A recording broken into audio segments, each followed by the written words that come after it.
মানুষ জন্ম থেকেই জানে এ দুনিয়া চিরস্থায়ী না, একদিন মরতেই হবে, একদিন আল্লাহর কাছে ফিরে যেতেই হবে। তবুও অবাক লাগে কিছু মানুষ অন্যের জীবন কেড়ে নিয়ে কী যে শান্তি পায়, যেন মনে হয় অন্যের জীবন কেড়ে নিলে সেই জীবনটুকু নিজে পেয়ে নিজে অমর হয়ে থাকবে।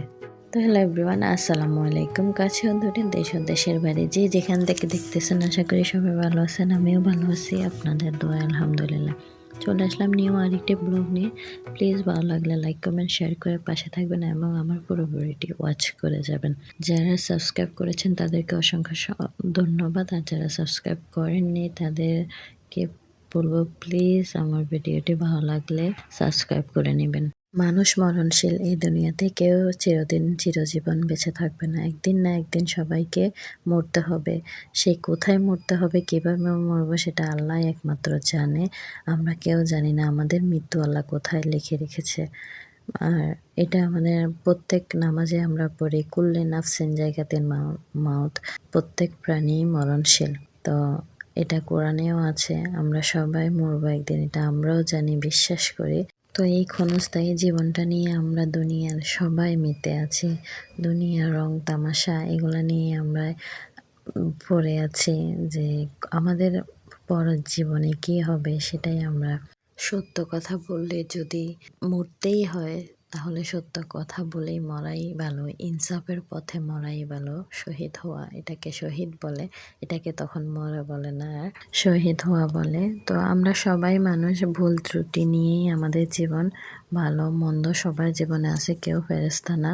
আজকে হাজারো কোটি হাজারো লাখ মানুষের কান্নার একটাই কথা মনে আসতেছে, মরলে ইনসাফের পথে মরো, আল্লাহর জন্য জিহাদ করে মরো, যেন শহীদি মর্যাদা পায় এবং লাখো কোটি জনতার, লাখো কোটি মানুষের ভালোবাসা। ভিন্ন মত থাকতেই পারে, ভিন্ন চাওয়া। আমরা যেহেতু মানুষ, এক একজনের মত এক এক রকম হতে পারে, এক একজনের রুচি এক এক রকম হতে পারে। তাই বলে কি তার মৃত্যু শাস্তি? দল বল নির্বিশেষে আমরা মানুষ, একে অপরের পাশে দাঁড়াবো, ইনসাফের পথে থাকবো, আল্লাহর রাস্তায় থাকবো ইনশাআল্লাহ। তো আজকেই আমাদের চাঁদে দান শুকাত দিয়েছি, অনেকগুলো দান শুকাত দিয়েছি একসাথে। চিকন দান, তারপর আবার সেদ্ধ দান।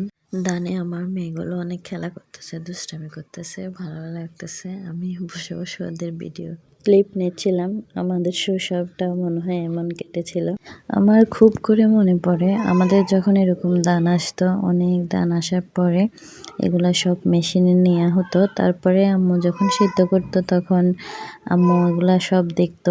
তো কিন্তু যখন উনি গোসল করতে যেত বা খেতে যেত তখন আমাকে বসিয়ে দিয়ে যেত যেন মুরগি না খায়, কিন্তু বলতো যে একটু গেটে দেওয়ার জন্য। আমরা এটাকে গেটে দেওয়া বলি, আর কে কী বলে তো জানি না।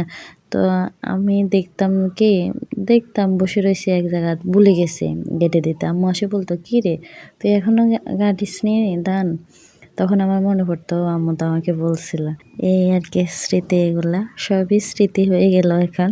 কোনো কিছুই মানে তখন মনে থাকতো না, একটু উদাসীন মন ছিল আর কি। তো এই যে আমার সকালবেলার আজকে রান্না বান্না চলবে ইলিশ মাছ, ডিমওয়ালা ইলিশ। আমি এগুলা ধুয়ে কুটে নিচ্ছিলাম, ফিস করতেছে, দেখতেছে অনেকগুলো ডিম হয়েছে। ডিম আমাদের ইলিশ মাছ সবার প্রিয় একটা মাছ, তার উপরে ডিম হলে তো সেটা আরও সোনায় সোহাগা। তো আমি ইলিশ মাছের ডিমগুলো বেজে নেব, তারপরে মাছগুলো কুচুর মুখে দিয়ে রান্না করব। তো আমার সব রান্না শেষ, আমি এগুলো রান্না করেছি, সেই ভিডিওগুলো আর ক্লিপ নেওয়া হয়নি। তো আমার মেয়ে তো মাছকে এত কাঁটাওয়ালা মাছ খাওয়া সম্ভব না, খাবে না। আমি বেছে দিতেও বিরক্ত বোধ করতেছি, তাই ওর জন্য মুরগির মাংস নিয়েছি, ও সেটা দিয়েই খাবে। আর একটু শাক নিয়েছি, আমাদের নিজের ক্ষেতের শাক, পালং শাক। আমাদের খুবই পছন্দ, আমার পালং শাক এত ভালো লাগে।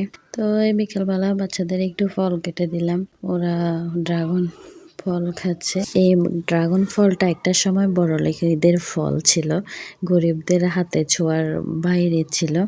তো এখন ড্রাগন ফলটা অনেক সহজলভ্য হয়েছে, মাশাআল্লাহ সবাই খেতে পারে, অনেকটা দাম কম এখন।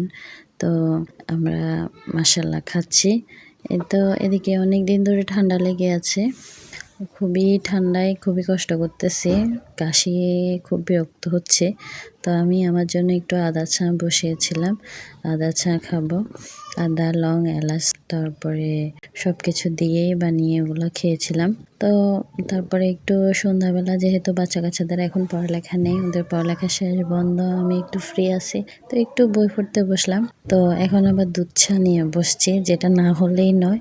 রং চা খাইছি কিন্তু সেটাতে তৃপ্তি আসে নাই, সেটা শুধু অসুস্থতার জন্য খেয়েছি। এখন বই পড়ার পাশাপাশি একটু চা খেয়ে নিচ্ছি। তো আজকে এই পর্যন্ত, আল্লাহ হাফেজ, আসসালামু আলাইকুম, থ্যাংকস ফর ওয়াচিং।